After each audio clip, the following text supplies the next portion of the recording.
letras. La letra la hemos hecho acá, en Mate Amargo, ¿viste? Entonces le dimos la letra a los Duques, hicieron esta maravilla de musicalizarla. Bueno, yo estoy conversando con Aníbal Martini, que es el invitado de la Rufinidad al Palo. Y buenos días, Aníbal, ¿cómo te va? Hola Hugo, buen día. Un inmenso placer de compartir con vos esta mañana. La verdad que estoy anonadado. ¿Por qué? Porque no había escuchado nunca la marcha. Por mi trabajo Claro, sí, estoy medio concentrado, no escucho mucho, pero fantástico. Bueno, empieza, vos todavía no te habías puesto los auriculares, pero empieza la Rufinidad al Palo mencionando al Gran Bernabé y al Ángel que vuela. Está incluido en la Rufinidad al Palo. Bueno, es una cosa que te hicieron los muchachos de los Duques. A ver si escuchamos la primera partecita ahí.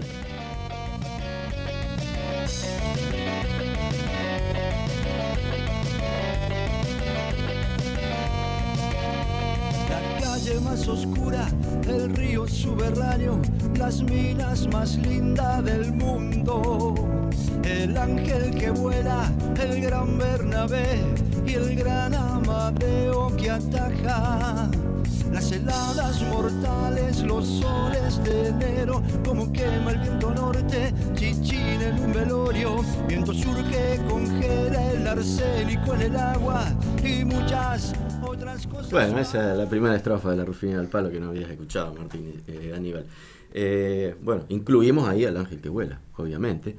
Y bueno, viene bárbaro esto porque recién me contabas, cosa que yo no sabía, Aníbal Martini, que estás escribiendo un libro sobre la historia del turismo carretera, sobre aquellas cupecitas, y mencionás especialmente, reseñás especialmente la historia de Ángel Meunier.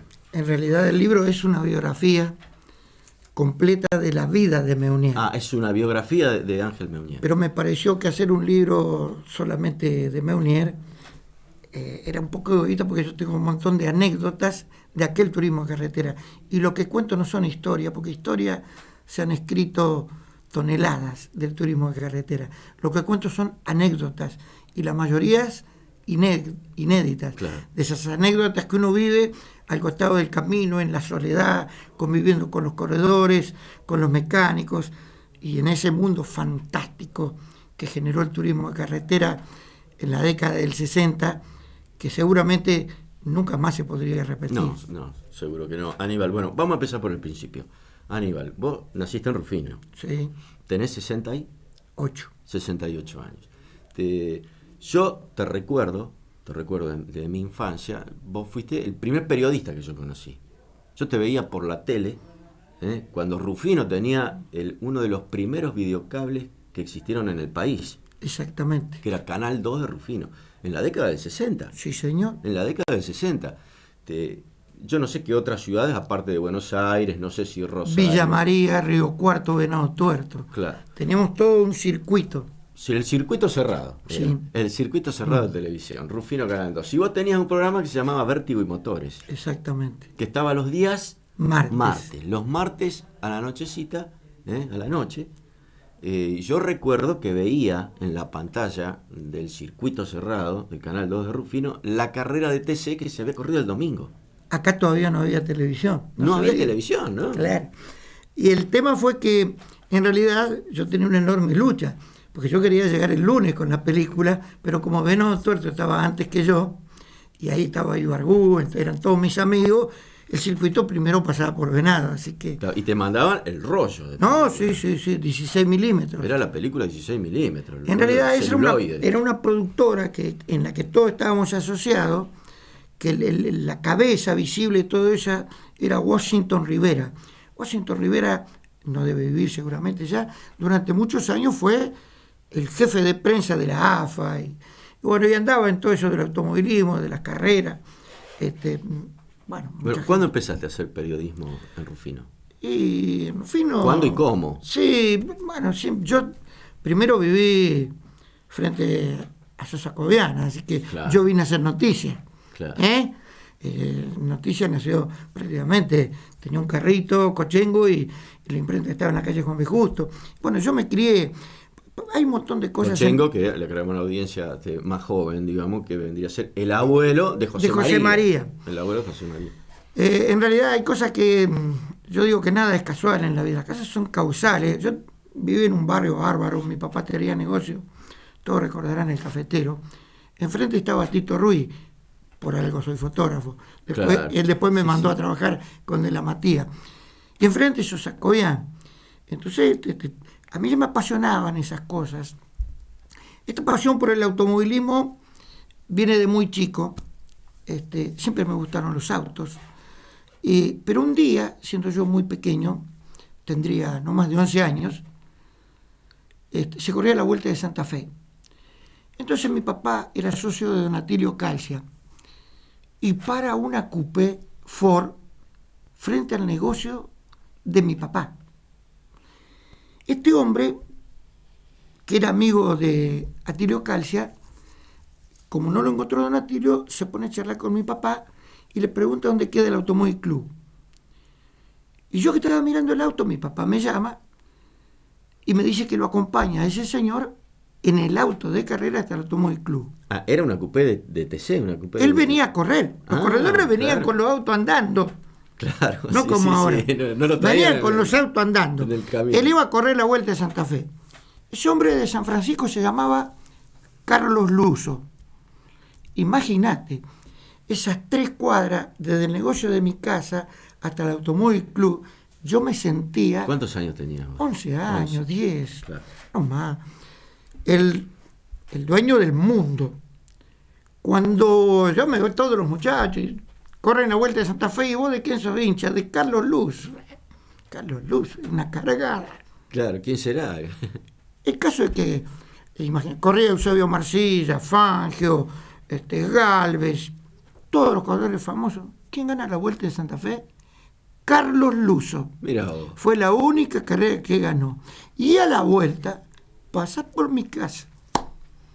Bueno, eso ya me metió mucho en el ambiente.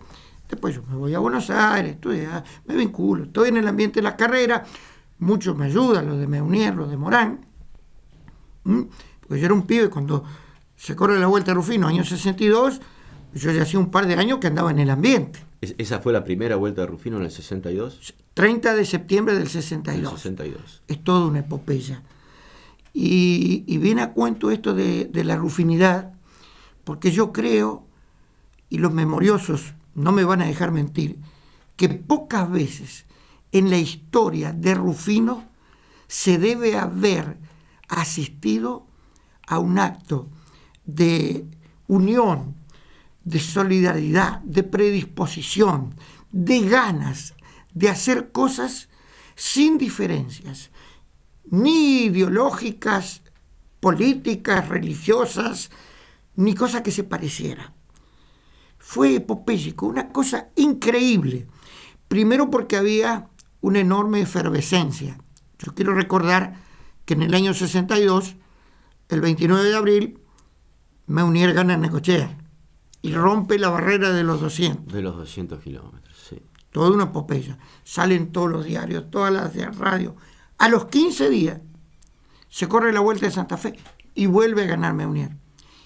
Pero no solo Meunier era el protagonista, porque Morán también estaba prendido. El Pepe Morán. Entonces había una enorme efervescencia. Ya Rufino traía algo de eso, porque el primer corredor que tuvo Rufino en turismo de carretera fue el gringo Carlos Sargano. Ajá, no lo Bueno, tenía. Carlos Sargano era un taxista que había acá en Rufino. Discúlpame, Aníbal, le recuerdo a la audiencia que nuestro teléfono para oyentes es el 429-402. A veces me olvido, discúlpame. Me hablabas Gracias. de Carlos Sargano, que fue el primer Era un corredor taxista, de TC. un taxista conocido que había acá en Rufino, famoso por su pie duro.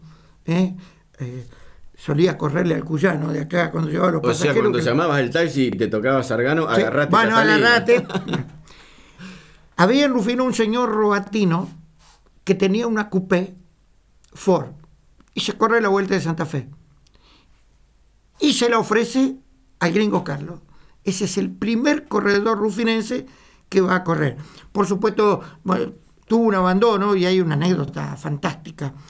La carrera la venía ganando Risati, el viejo Risati, Sí, Ricardo sí, Risati. desde la Bulaya. Y a la vuelta lo encuentra el gringo Carlos, que había abandonado. Y como él iba a la Bulaye, lo engancha y lo trae. Bueno, creo que lo traía más fuerte a remolque Rizzati que lo que él andaba. Bueno, ese fue el primero. Y retomaba el tema de, había una enorme efervescencia en Rufino, porque particularmente Meunier, que tenía una personalidad muy especial, un tipo muy simple, muy humano, muy sensible, hacía que gente que nunca en su vida había visto una carrera de auto se prendiera en la radio para escuchar las carreras. Claro. Lo de Morán ya traía algún antecedente. Morán había sido un notabilísimo corredor de motos, un eximio mecánico, campeón argentino de limitada del 27, por supuesto que trajo un montón de gente también. En todo eso, Rufino vivía una enorme efervescencia. ¿Cómo hacer explotar eso? ¿Cómo hacer que la gente que vivía con tanta pasión eso pudiera, por unos días, poder vivir, alojar en su casa a Oscar Galvez, a Juan Galvez, a Rolo de Álzaga, a Menditegui, a Cabalén, a Ciani, a Larrea, y tenerlos en la calle, y ver los autos, y tocarlo, y sentarse al lado? Había que hacer una vuelta de Rufino. Todos los clubes que organizaban carreras de autos tuvieron dirigentes notables. Hugues, un pueblito Sí, que todos conocen, chiquito, famoso en el automovilismo, porque tenía un doctor, Spinetta, que era influente, que trabajaba y llevaba todo el turismo de carretera a Hugues. En Venado Tuerto estaba Constancio Basqueto, y en Rufino estaba Emilio Carballeira. Claro, el gallego Carballeira. Que tenía un empuje, que tenía una vinculación y que podía hacer lo que él se propusiese, no trabajando. Para eso lo tenía Joaquín. Joaquín, sí, el hermano. Quinto. Pero él era un hombre de notable influencia y empezó a mover su influencia y consiguió fecha para la vuelta de Rufino. Entonces, todo el automotor, todo el pueblo, ¿cuál es la problemática? Supongamos que quisiésemos hacer algo acá. No había alojamientos. Toda la gente abrió las puertas de su casa para alojar. Corredores, mecánicos, periodistas. Sí, auxilio, todo lo que venía, porque era un circo. Que se enorme, movía, claro. Enorme. Bueno, hay 1000 anécdotas para contar que en su momento yo las cuento en mi libro. Vienen todos a Rufino y la mayoría de los periodistas eran mis amigos, me conocían. Claro.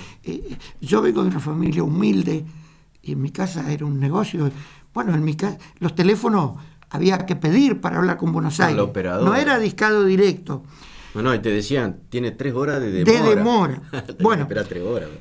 En todo eso también Rufino fue fantástico porque la gente de Entel en ese momento se portaba bárbaro. En mi casa, que era una casa humilde, ahí estaban todos los periodistas radicados. Me acuerdo que Roberto Caroso no tenía lugar en casa y lo mandamos a casa de mi tía Pipi Albertengo. Allá fue Caroso, pero los demás muchachos, Thierry, un montón de ellos, todos mis conocidos, el Tata Sopeña, Germán hacía automovilismo con nosotros. Bueno, estaban todos parando. De la revista Automundo. ¿No era de la revista Automundo? Claro, Germán estuvo en Corsa. En Corsa, parabrisas Corsa. En Corsa. Barró estaba en Automundo, Miguel Ángel Barró. Que después toda esa camada de mis compañeros se fueron toda Europa, todos se fueron a Europa, en una de esas aventuras hermosas para vivir, y una de las pocas cosas que me arrepiento de no haber hecho en la vida, no haberme ido con ellos. Claro. No haberme ido con ellos, pero bueno, yo era del interior, en Buenos Aires, me quedaba todo. Pero bueno, así fue la cosa y se hizo una vuelta de Rufino fantástica, se vivió una experiencia, se hicieron subcomisiones, había subcomisión de prensa, de ruta, de propaganda, de alojamiento, de finanzas. Las mujeres